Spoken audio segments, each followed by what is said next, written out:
Yes. Hi there and welcome to episode 173. Probably, we're not sure. They're not done out of sequence, honestly, of the ADHD Adults podcast. I'm James Brown, the man who's about as positive as Jack D on Quaaludes. And as always, I'm joined by Dr. Alex Connor, who labours under the illusion that he won't get caught, and Mrs AuDHD, who thinks this is an episode about magic. Alex, hi. I can do anything, James. I can do anything. No, I'm not sure you can just swap I for hi every time you do a hello. It's like there's a touch of laziness there, or you can, because obviously I don't care. I am sad now. Okay, now. How are you both, Mrs AuDHD first? Same as last time. How about you? Nope. And by last time, you mean When we recorded episode 171 just a minute ago? 2 weeks ago? No, it's just She's now. infuriating. I've changed my top because it was covered in breakfast, but it's still me on the same day. You still maintain the position of you on this day. Right. Yeah. I'm glad that we spent the time clarifying that fact. Alex, how are you? I'm excellent. Thank you both. As always, as James would say, we are balls deep in ADHD Awareness Month. I've literally never said that before, I wanted to see how it felt. Not great. I'm listening to the community. I'm quite aware in ADHD Awareness Month that there are many scientific papers showing we can struggle with cognitive flexibility. It's a fundamental diagnostic element of ADHD often, which kind of means not being able to think differently or think outside the box. But I've also learned from famous people, podcasts and TikTok and celebrities that we think outside the box more. So I don't know who to believe. That's my ADHD observation. One of whom has sent us a letter. One of a celebrity, one of a TikTok. Jesus. Yes. Yes.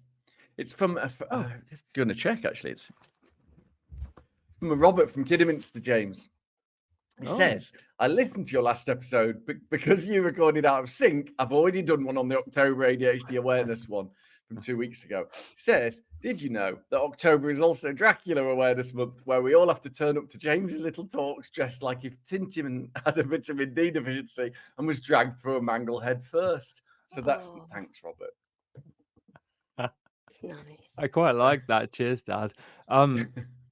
What? Anyway, I liked it, but it's not relevant. It's not relevant. No, it wasn't relevant. I appreciate that. Is it ever? Anyway. No. We've had a real letter. Can I read it out, Sam? Please do, yes. Well, hang on a minute. Yeah. I've noticed now you don't just say, can I read it out? You say, can I read it out, Sam? Because she'll say yes. Noticed. No, I have only just fucking noticed. I don't know how many episodes that's for, but no, you can't. I throw in loads of stuff like that to see if you'll notice. It's from Kate, and it says, the letter. Hello. Just wanted to say that I got diagnosed today at 50 years old. Congratulations or not, depending on your perspective. I found your podcasts in 2021 while my son was going through an ADHD assessment and started wondering if I had it too. I have all the feelings. Relief that I wasn't making it up and I'm not just lazy, and sadness for all the shitty times that could have been different if anyone had known where to look, but onwards and upwards, hoping for meds sometime before my 60th birthday. Really just wanted to say thanks to you all for your humor and encouragement to keep going. You're doing a massive service for the ADHD folks out here, and we feel less alone. Smiley face with red dots. Oh, thank you, Kate. Yeah, it's just positive, that, isn't it? Thanks, Kate. Yes. It is. Yes, anyway, as usual, this Secret Santa gift that was bought by someone you fucking hate and turns out to just be a crusty wank sock of a podcast is a tragedy in 3 parts. I won't buy any more. We choose a theme. Last time around was about ADHD. I don't know. What was last time? What episode is this? So last time was immunity. Immunity. Yes, the immune system. Yeah, that must have done big numbers, James. Big ticket item like that. Not a big ticket item, is it? It really is. I don't know what that means. So last time around, we discussed insert subject here. And this time around, we're going to be discussing ADHD and something called positive illusory bias, which we have mentioned a couple of times in previous episodes. The 3 parts, as usual, include the Gareth Keenan of evidence, Alex the psycho education monkey. I don't know who that is. No. The original character in the British Office that Mackenzie Crook Oh, that played. one. Okay, that's awesome. Yeah, I didn't know Yeah. his surname. Only you would know his surname. You're such a geek. Honestly, people don't know you're an actual real life geek. They know you are, Sam.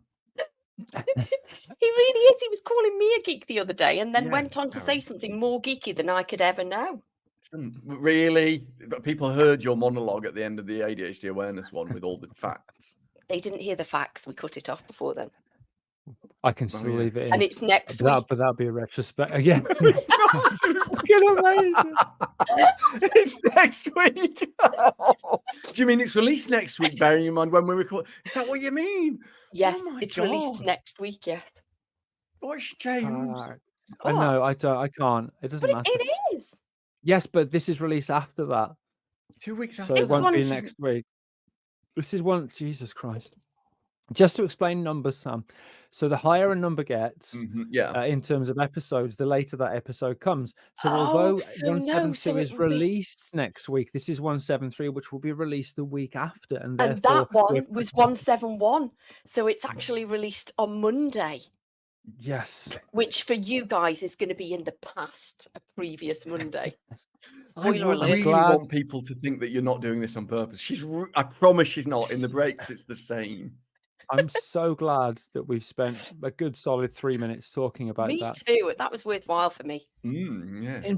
In part 2, we give our personal reflections, and it's going to be difficult to give a tip ding this time, but we'll try on dealing I'm with really good positive at it. illusory bias. I reckon I can give loads of tips. Fair enough, ding.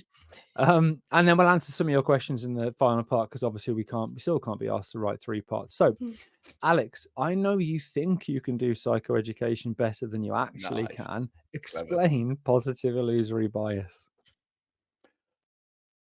You know how there's no reality, right? It doesn't Yeah. exist. What reality is, it's our brain turning all the different types of energy that come our way, but into sounds and pictures in our mind, whether it's a sound or an image, or even if you've been bitten by a massive man bat, it's just different types of energy being processed by your brain. And our brain has to make sense of all that information. And sometimes, often, we don't do it so well. We get things wrong or distorted. And we've talked about all the types of cognitive distortions before, probably. We haven't checked, but we probably have. These, in general, are thoughts that cause a person to perceive their reality inaccurately compared to everybody else, or due to being exaggerated or irrational emotionally. That's cognitive distortions. And one of them is positive illusory bias. It's a type of that, of cognitive distortion, where people can overestimate abilities or future abilities or performances or competence, either just in general, like how great I am, or in specific activities, like how great I am at badminton. This overestimation can include areas such as academic achievements, social interactions, work performance, or even like how easy a massive Dracula would think it would be to fit a cat flap in a wooden door in Briley Hill in the rain, for example. It can even be physical abilities as well. How easy was it, James? It wasn't me. It was, see, this basically the reason we're doing this episode is because of that thing there, because the level of positive illusory bias that thing there has. It's always, I can do that, which, you know, the Catherine Tate character, honestly, and that happened that she, with a stable type wooden door, I was saying, you know, she's like, no, I can definitely do that. Came back an hour later and she's crying, covered in blood, soaked because it's raining, and obviously Using the cranium. and we had to use Play-Doh to fill in from the the gaps cranium because grains. she cut a hole. It was too big. It's a game. Yes. Wow. Yeah. Anyway, so we overestimate, and this isn't about being positive, like being like having a positive lens, a positive self-view, healthy, good thing, always a good thing. When it isn't, is when it's serious positive illusory bias. This represents an unrealistic or inaccurate perception of your abilities, and it has consequences sometimes. There's research showing that the existence of positive illusions in everyone, in every human, in the general population, is there with consistent evidence of something called the better than average effect. Ask yourself, honestly, are you a better driver than average? Genuinely. Yes. There is a temptation to purposefully say, no, I'm terrible, because in ADHD, oppositional behavior is also common, but try not to. Actually think, do you really feel you're a worse driver than average? I don't. I think I'm better. And we can't all be numerically, by definition, right? What does it mean? We don't know. It isn't just driving. When adults are asked to compare themselves to any hypothetical average, if you check self-evaluations, they are typically more positive than mathematically possible. Positive illusory bias is well established in adults, it's well established in children, and to a moderate grade, to have it a bit is absolutely developmentally normal. It's, you know, it's just what humans are like. A paper from 98, which a recent student of my brother's, James, asked if he was allowed to put papers as a reference from if they were last century. Amazing. Like it was just history, ancient history. It's like he was asking if we could put Socrates in as a reference. Anywho, 1998 paper suggested that mentally healthy, their words, not ours, their, James, their words, individuals hold unrealistic. That's a dyslexia joke, isn't it? No, yeah, and you know what? I obviously don't mind them, but it's the fact that you've used rabbit ears to highlight the fact that I spelt there incorrectly in the script, so I'd noticed that you've left that in.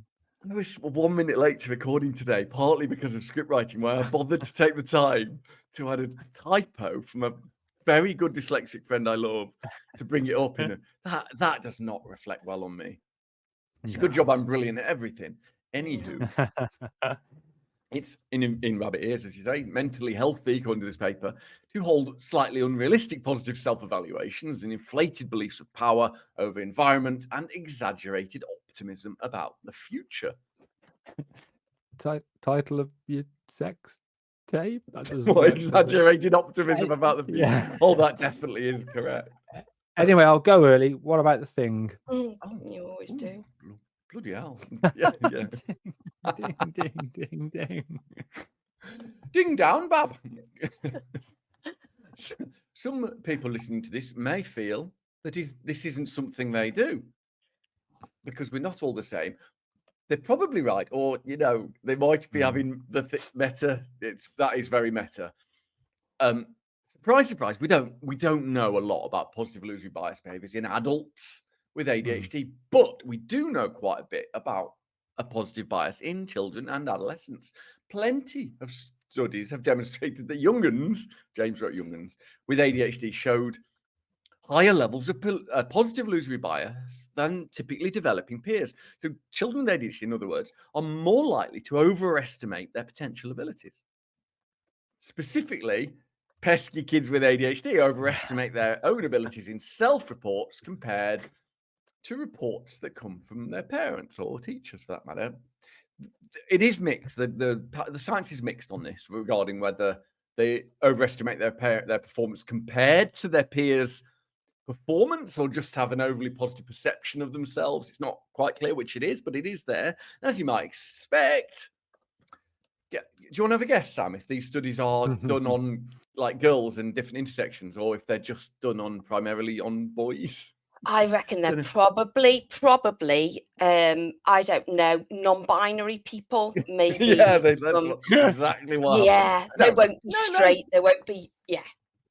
No, they did it. It was boys. They did it on boys mainly. Not all of them. That's harsh. But it does limit generalizability, which is definitely a word, across all the other demographics in what James likes to describe as the same as all the other ADHD research. However, it's likely that a subset of adults with ADHD may continue to exhibit positive illusory bias, especially in some specific domains where performance is impaired, maybe, or where feedback on that performance isn't as frequent or explicit. So, yeah.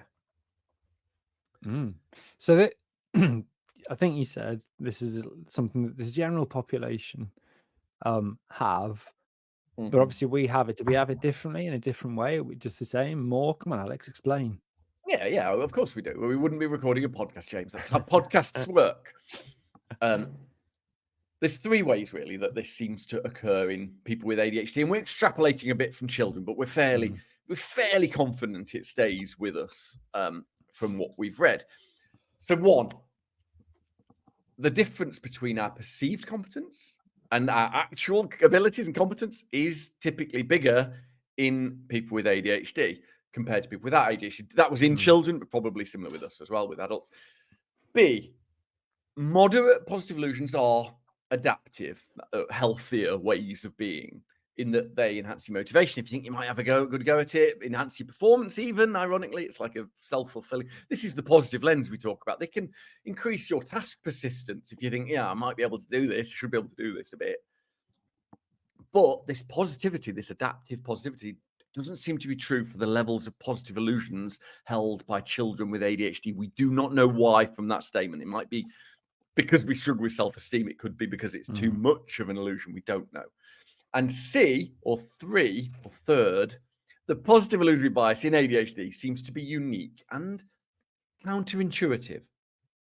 One model of motivation proposes that if you've got self-perceptions of competence, of good, that can contribute to motivation, but unrealistically high self-views of skills and competence, which on average ADHD people are more likely to have, especially if you've got histories of not showing those abilities, it can have the opposite effect and demotivate us. But why, Alex? Why? Oh, you're doing an acting thing, like pretending to. Well, I like it. Have you tried acting, James? That's a thing that I think you would be good at. Can you have positive illusory bias about somebody else? I think you probably can. The reasons, right? The why is important, though, isn't it? Why do we children with ADHD have that? Probably adults too. We don't know. It's going to be complex. It's going to be multidimensional. There's key factors that we think contribute, and you know what this means, right? It's a boring list. Boring list. Klaxon. It is klaxon. And one of them is self-esteem and emotional dysregulation. Possible defense mechanism. If you have a positive view of your performance, you might be shielding yourself from that constant feeling of inadequacy, negative self-assessment, which we on average have. You don't have to. Nothing with ADHD is obligatory. It could be just classic metacognition, impaired self-awareness. We've talked a lot about metacognition before. People with ADHD often have poor self-monitoring or self-regulation. It is difficult for us on average to accurately assess our strengths or weaknesses and the outcomes of their actions, which is weird because I'm brilliant at it. So another meta joke, there'll be a few of those. 3, delta, if you will. Motivation. For some, definitely some adults with ADHD, an inflated sense of ability thoughts may serve as a motivational tool, and so it can be a coping mechanism that enables people to approach any challenge without the paralyzing effect of realism. If you can't do it, why start? So it depends on the levels. It is complex. And finally, 4, social desirability. Adults with ADHD might be experiencing this illusory bias of that we can do things that we can't, to conform to these social expectations that often with people with ADHD, we grow up not being able to deal with. We can't. James and I often say ADHD is making simple things look difficult since 1798. And so that desire to conform to it and that trying to present yourself in a favorable light is lying. We're lying, leads us to lie. And I have this natural thought often that I have to say in public that I can do something because I've been proved wrong, because I'm so shit at normal person stuff. I don't now, but yeah, it's very, very horrible. In sum, it's quite an odd internal conflict, this. And some of us, probably most of us with ADHD, have it where we feel we can't do anything sometimes, but also if we're asked, can you do that? We might think we can do things to a level that doesn't, in fact, match our abilities or any evidence of what we've shown we can do before. Positive illusory bias. James, go. Awesome. Yeah, well, the go I'm going to do is take us to the break. So we'll be back in a few seconds, I guess. It'll be minutes here because these two just talk and talk and talk and talk during the break. But for you, it'll just be seconds, thankfully. And we'll talk about personal reflections. Alex has got a tip because he's amazing. See you in a bit. Bye. Ding. Alex, hi. Aight. What's up? Hello, Governor. Welcome back to episode 173 of the ADHD Adults podcast, where we are talking about ADHD and positive illusory bias.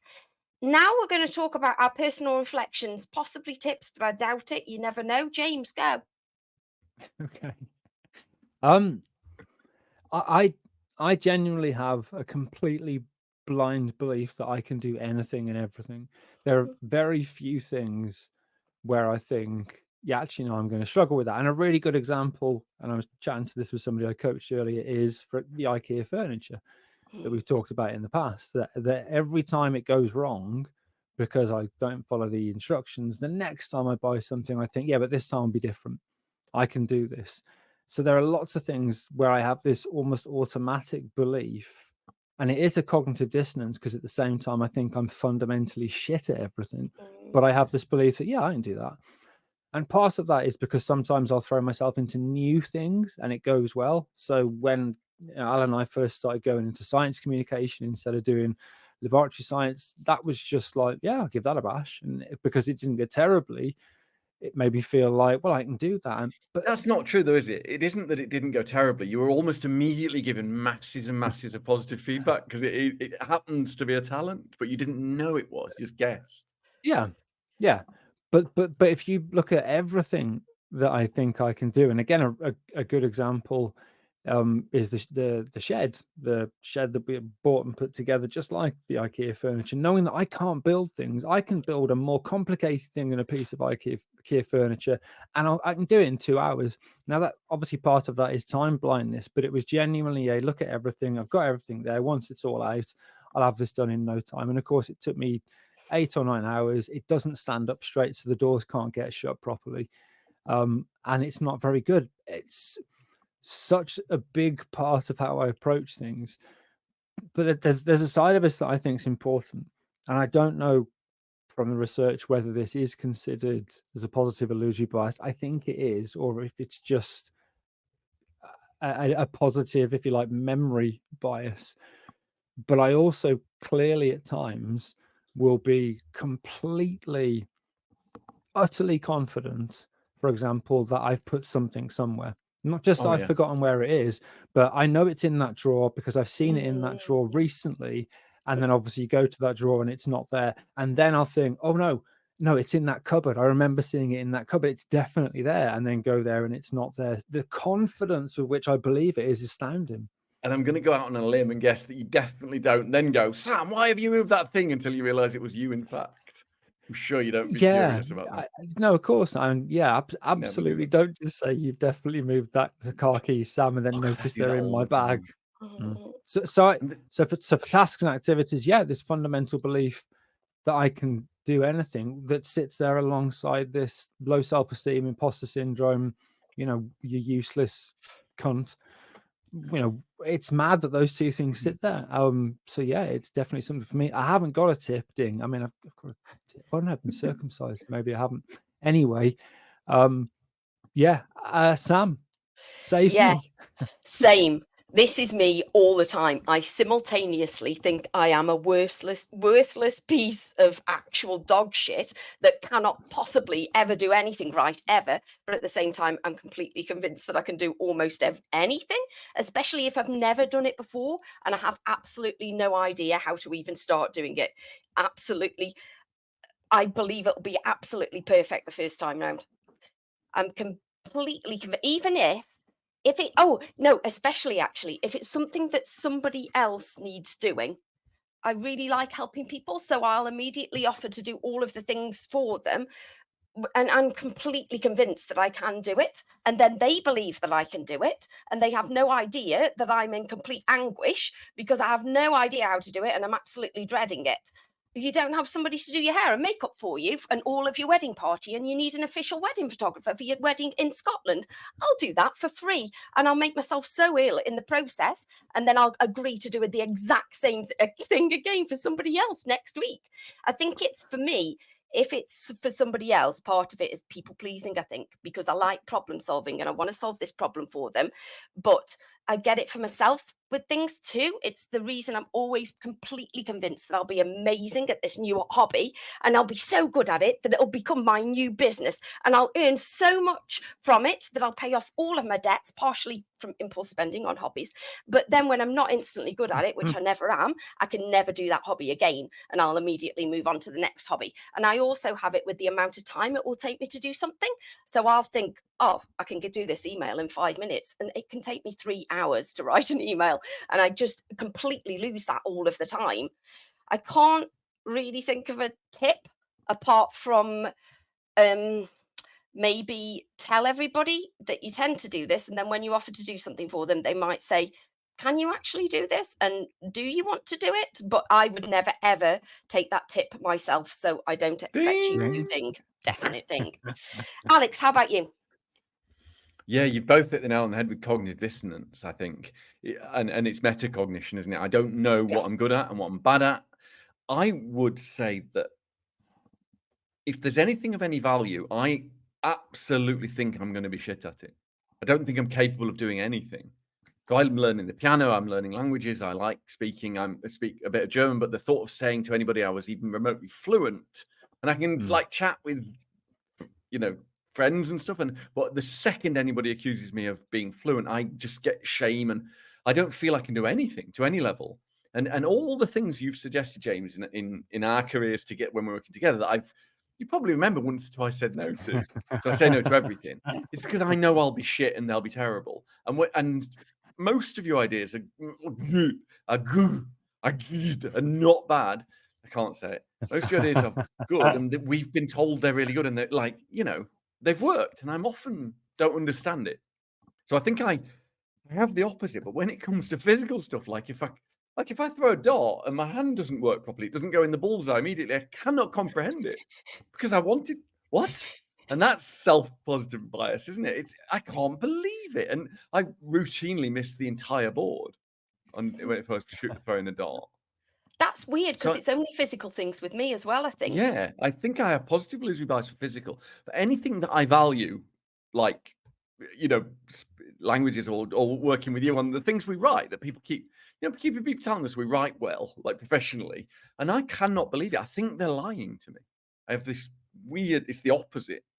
So I think that's a really a huge problem I have. What I'll also add, which is slightly not a personal reflection, is I think for our whole community, this is an issue, especially when combined with survivor bias. It's not just celebrities and idiots, but I think I have clients that I either think they can do something or should have been able to in the past because they were able to, when in fact they weren't, and it isn't something they should be beating themselves up about. And I think it really fulfills those feelings of failure. They should have been able to do that. When actually I'm thinking, no, that's hard. It's okay to fail. Or why are you saying yes to that? You can't do that. And my tip really is be okay when you get found out. A sense of humor about it is fine. It's absolutely fine. My biggest tip is don't align a positive bias to ADHD. If you say that is ADHD, that your positive trait, like people do, because they don't want to say they're hardworking and talented and privileged. So they say I'm a famous comedian because of ADHD, right? What they're doing is they're assigning a positive illusory bias to their disorder. And I think that's really unhealthy and unhelpful. That's my tip. Don't do that. Just wanted to say one thing. Don't know why. Just popped into my head. I think some people listening might not recognize if they've got positive illusory bias because we also have negative internal bias, and that means we often talk ourselves down and say, for example, oh God, I'm terrible at this. Even when we get like a glowing annual appraisal saying you're doing everything really well, we obviously many of us still think I'm imposter syndrome, I'm going to get sacked. And you can have both. You can have this negative internal view of yourself, but also have a kind of a distinctly separated view of the things that you can do based on things that you've done in the past. So you absolutely can have both. So anyone listening thinking, well, I don't have this, A, it could be metacognition, B, that could be your negative internal bias kind of that's really good speaking to you as well. We didn't do a game last week, Al, so you've got to do one contractually this week, unfortunately. I think we did do one last week. No. Oh, Oh, shit! well, we Yeah, might got have the last weeks. week. Got Look the at my weeks, smug yeah. face. Oh, fucking you fucker. It's not usually James, is it, that gets his out of order weeks wrong? No. We're never doing one Bloody- out of order ever again. No, We it's did just one out of order and we've fucked ourselves. normally it's just you two that struggle with it, but I'm really struggling with it now. Anyway, Alex, this is about shaving, and so I don't often clean shave. I often have this pathetic kind of little deliberate designer stubble Yeah, thing well, you can't look in the on my mirror. We've face. established that. Yeah, well, yeah, exactly. But I can just see the beard He and not can the look in a face. mirror, he just I can't see knew himself. you were going to say that. You can look in the mirror. Oh, false. He just can't see his own reflection. It implies it. Sorry. So the reason this thing happened is because I have a really good kind of face trimmer, but I keep losing the charger. I bought two If of anything, them and you can lost see them. into the mirror more because he's not blocking his view of the mirror. It's kind of Yes. true, Anyway, actually, now I think about it. yeah, I mean, if I can continue with the game and so we can finish this podcast in less than 4 hours, that would be useful. So the reason is I'd lost another charging cable for my face trimmer, so I thought I've got to shave it. I can't remember why. So something went wrong.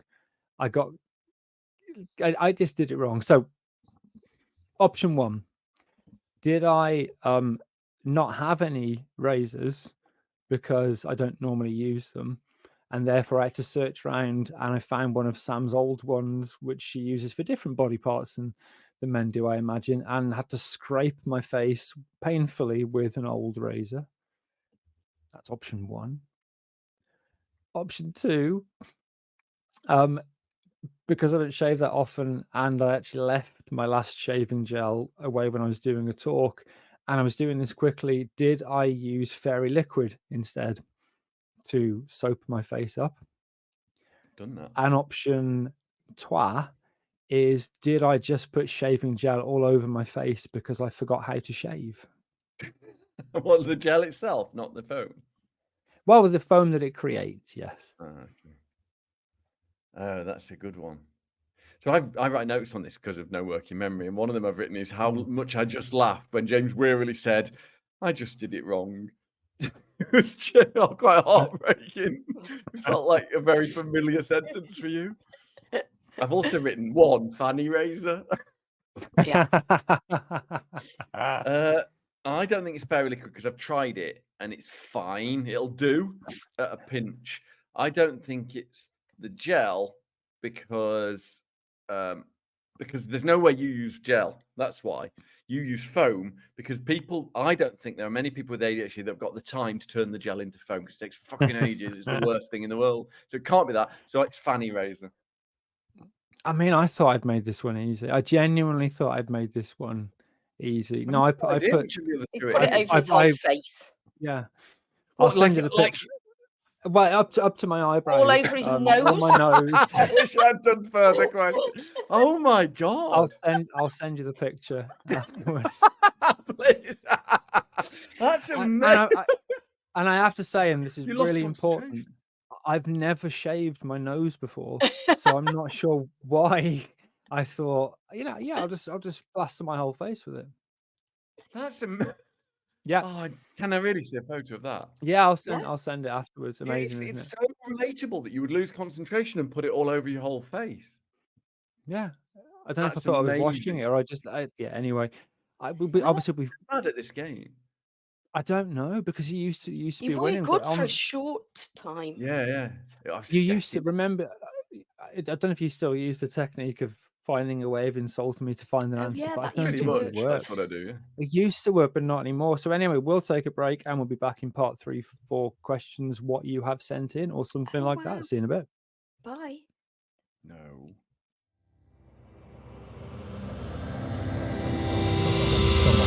Trumpet. Welcome back to episode 173 of the ADHD Adults podcast. We are talking about ADHD and the positive illusory bias. I can do that for sure. As always, recently in part 3, we're answering your questions that you've written, not us, Sam. Let's start with the question that I'm fairly certain Sam has got for us. Who's it from, Sam? Who wrote that? It's from Amb and then a flower. Any chance there's an episode on when it's self-acceptance of your ADHD and not using it as an excuse? I told a friend that I won't be able to remember something if I don't set an alarm because I have ADHD. And she said, do you use ADHD as an excuse? Friend, you say? Is that your added bit, Sam? That I was thinking. Yes, sorry. I was yes. thinking the exact words.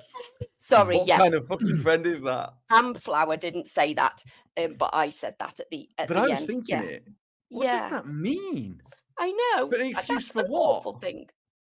I don't know, because they've Not told them that they've got a coping mechanism, that they set an alarm to make them remember, and then what? They're not asking Do for you anything. use it as an excuse for setting alarms all the time?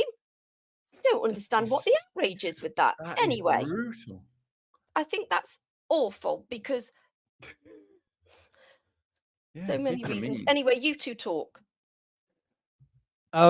Just quickly, it's a reason, not an excuse, and that statement should be applied to people with ADHD. You don't, obviously some people, there are always going to be some people that think it's a get out of jail free card, and can be used to explain behaviors in terms of an excuse, but it's a reason, not an excuse. And using that terminology, whether you're speaking to somebody with ADHD or if you've got ADHD, it's just healthier, because it is the reason that we forget stuff occasionally. It might be the reason we interrupt stuff. It might be the reason that we make careless mistakes. That doesn't mean that our actions are not excusable, or that there aren't excuses at times, but generally when it comes to the things we do because of our ADHD, it's a reason, not an excuse.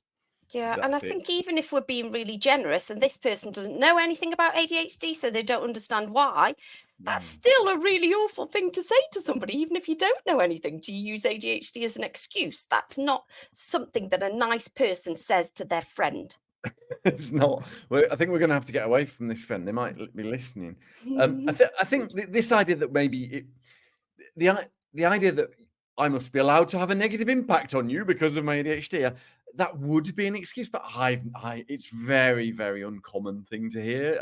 I think it's one of those straw man arguments that people say when in fact, I suspect if we're being really kind, this kind of, oh, is that an excuse? What they mean is, we hear this a lot, leaning into your ADHD, or Oh yeah. I usually try and be kind and say, and I know it can look like that, but actually what it is I'm starting to learn about it when I've been hiding it, when I've been masking, and I'm bringing attention to it so I can make healthier choices for myself. I try and say that, but if it's an excuse for something bad, like I can't do that aspect of my job because of ADHD, then you might have a little argument. But the idea that we need to discuss why I use a fucking alarm is nobody's business but mine. Well, it's just not a bad thing. So No. I get it, but James is less emotional and correctly said ADHD is a reason. It isn't an excuse for anything. But nobody lets us get away with anything. It's just like, who are these people with ADHD being allowed to get away with stuff? We struggle in society measurably and objectively on average across the board. We're obviously not getting away with it if it's an excuse. But again, it comes back to that lack of societal acceptance, because if the issue is forgetting stuff and then saying, well, I have to have reminders, for example, and then saying, well, is that an excuse? Are you using that as an excuse for forgetting stuff? Again, comes back to that fact that as an invisible disability, unless you've got lived experience of it, lots of people just can't understand why you can't do something as simple as I forgot my niece's birthday recently, and I only remembered when it was my sister's birthday, and I fucking hate myself for doing that, and I haven't messaged her because of all the RSD. Now, it's not my fault that I forgot that is a manifestation of ADHD, but people who don't understand it might see that as, well, you didn't message me on my birthday, so you're going to use, is that an excuse? So again, it's just that lack of understanding of what it is. It is. And brain training, this is that problem of brain training. It isn't going to help with that. We're always going to do it. So we have to interpret it afterwards and say, I'm sorry that happened. This is this is why it's my thing, my fault, not your. As long as you're not gaslighting people, it's not an excuse, is it? Jesus. Right. I'm going to get away from that. It's annoying. Ask a question. I'm really sorry about it as well, Amber Flower. Yes. I'm not calling you flower. It's the thing, isn't it? And This is then a from picture of Gabrielle. Do you guys see many scenarios? The answer is going to be yes, spoiler. Do you guys see many scenarios where a spouse or some family members or even partners, colleagues at work have trouble accepting that somebody has ADHD because now they feel like they can only blame the condition and not the person? It's a similar question, isn't it? They feel like ADHD is an excuse which takes away accountability, even if it's not used in that way, which is a dead similar question, right? So have you had this, you two, at work? I think there's nuance in Slightly this. It is different, yeah. similar, but because it's a spouse, and that's the thing that I think is important. Now, lots of people have asked us to do an episode on how to support somebody with ADHD, and it is something we're going to do. The opposite of this is something that makes my little blackened heart sing. I think I've said this before, is when you see a partner who really supports their partner with ADHD by learning more, by listening to the podcast, by going to talks, etc. I absolutely love that. But when I see, and I do see this, I see this in people I coach. I hear this from people that come up after talks who will say things like, I bought my partner a ticket, they refused to come. I've asked my partner to watch just 3 minutes of the podcast and they refuse to do that.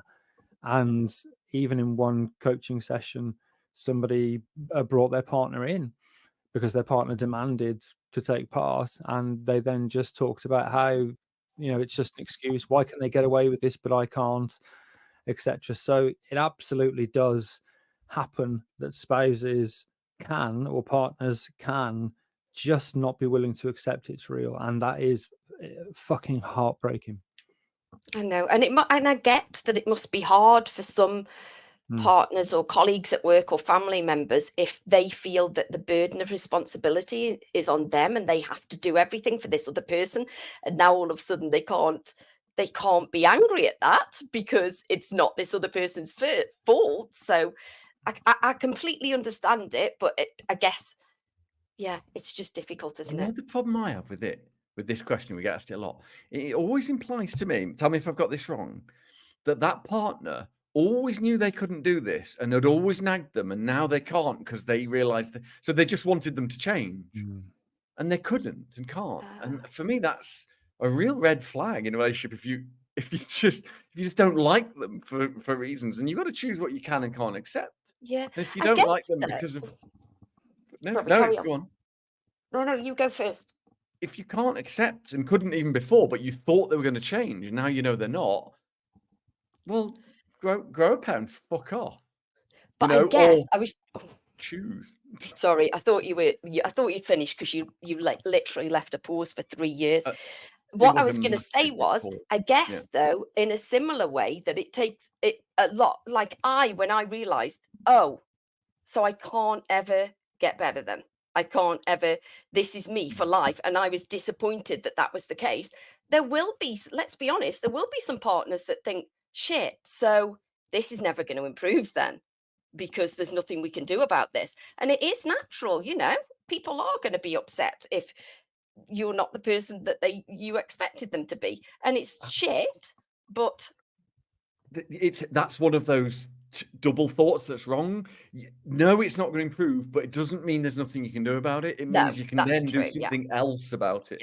You've got to you can find a different way. One of them is acceptance, but it could be technological. It could be. I guess I was trying to say that the same feeling that we get when we're like, fuck, so I can't cure this, then that your partner might have too, because it's something that fair, isn't it? You've got to go through together. But there's two words which are in Gabriel's question, which I think are important. That's blame and accountability. Yeah. If within a relationship you're looking to apportion blame, there are probably issues anyway. And certainly when it comes to couples coaching or couples therapy, that it has to be within the context of a no blame framework. And then the accountability, I think, is important as well, because as Alex has said, and I steal this sometimes, nobody wants to do the things that we want to do more than us, and therefore accountability of a person, regardless of whether it is their ADHD or not, that's stopping them from engaging in something. It's really important for people to understand that even with self-consent and autonomy and the belief to do stuff, sometimes ADHD stops us from doing that. And I don't think we should be held accountable for having ADHD. And actually, it also says that they might have trouble accepting that somebody has ADHD because now they feel they can only blame. So actually, no, that's awful. If they won't accept really you've got awful, yeah. ADHD because they still well want to common, continue though. blaming you, then that's actually really shit. So I take back everything I've just said. In this episode of Positive Illusory Bias as well, imagine like when you think you can do something, so you keep letting your partner down. I mean, I do Yeah. that all the time Yeah. because I thought I could do it. Yeah, I'm all married the to someone time. that also Every does month when I have a meeting with my development coach on my coaching thing, and they're like, when can you get all, because every month there's loads of tasks I need to do. And I'm like, yeah, I can get that Tomorrow! done by tomorrow. Yeah, no problem. Friday, easy. And then it comes and I'm like, why did I think I could do this? But at the Jake- time, I'm absolutely sure. James and my professional WhatsApp is just both of us going, I'll have that by close of play tomorrow for you. No, I have not done it. I have built this card tower though. Anyway, James, have you got a question? I have, yes, and it's from Polecat, the lovely cat. Hope you're okay. Yeah. Sometimes I think of something that makes me feel anxious, and in the next breath, I forget what it was, Oh, I but love it still when feel anxious, but Yeah. can't remember why. Then instead of trying to remember the thing, I just say, fuck it. If I can't remember, then I don't need to feel anxious. That's amazing. Is this an ADHD thing? Mm, Alex, Sam, go. No, it's an adaptive trait thing. What it is that you've created a very, very smart, psychological, healthy way of dealing with the physiological thing that is anxiety. And don't be fooled by thinking that stress and anxiety are the same. Anxiety is stress without a stressor. So if you're feeling adrenaline and dopamine, feeling anxious, it's a physiological response. So by choosing to think about that another way, you are CBTing the shit out of it. It's just an adaptive, healthy thing you've developed. That's all I'm saying.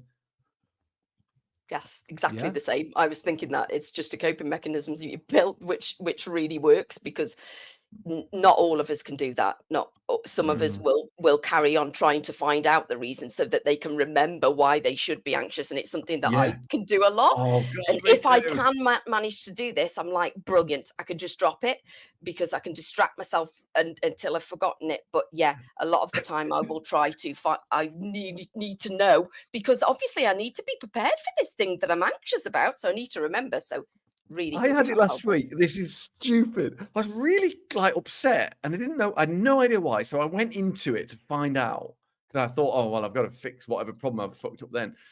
And I was worried that Angela Rayner and Keir Starmer had taken too much money, and I didn't know if they had, and it made me anxious. But then I forgot that it was about some political thing I had no control over. I was just left with anxiety, and I assumed I'd done something wrong. Yeah. I was almost laughing. Oh, I see. You've got confused. It can be. Yeah, I think it's just super healthy. Agreed. I'm not going to answer this question because I prepared an answer for the first half without reading the second half. So it doesn't make any sense. Oh, please do read it out, whatsoever. knowing now that it doesn't work. Go on, do it. What I was going to say was that the parts of the brain that process and add context to negative emotions, the amygdala and the hippocampus, are less well connected to the prefrontal cortex, which provides rational control, if you like, over those emotions. So when you feel anxious about something, you can, through that rational part of the brain, ask yourself questions like, well, am I safe? Yeah, actually nothing that bad's going to happen. And one of the reasons I believe, and there is the evidence about the lack of connectivity, that we often have high levels of anxiety is because the prefrontal cortex is less able to dampen down those negative emotional parts of the brain. So you end up with this persistent anxiety. But then I didn't notice that she'd mentioned something about what Alex said is a really adaptive coping strategy. So that was just a fucking waste of time. But no, it's not, is it? Because you've just described why she got that in the first place. And that might be an ADHD thing. And so it is really rational to get, if you've got any way of getting rid of it, because it's not actually an early warning system of a real threat. ADHD is that the threat isn't real. And so anything you can do to dampen it down because the brain doesn't control us is a good thing. Annoyingly, it's really helpful, except all the made up Harry Potter words you just used, like hippopotamus and I don't know what the other one was. Yeah. Anyway, that was episode 173. 3. 3. Just to be the script of the ADHD Adults podcast, where we didn't talk about ADHD and That's eyesight. We in fact amazing. talked about ADHD and positive illusory bias. I think I'm better at writing these parts of the script than I actually am, obviously, because I always fuck it up. If you're still listening, good on you. Honestly, Wow. you've got some resilience, and we don't need to pathologize you. You can get in touch if you want to ask a question, suggest a topic, or whatever the third thing is. I've forgotten. At the website www.theadhdadults.uk. You can also find a link to our Patreon community there. We will see you next time. Bye-bye. Bye. Bye all. Trigger warning, klaxon. Klaxon, klaxon, klaxon, klaxon, big klaxon. No. Trigger warning, klaxon. Klaxon, klaxon. Have you ever been driving along before and seen a bollard that says it's covering live wires, so you need to stay away, and all you want to do in the world is stop the car and go and touch the live wires, but you manage to keep driving, and you simultaneously feel really proud that you managed to control your impulses and regret that you didn't touch the live wires? No. Oh. You would die.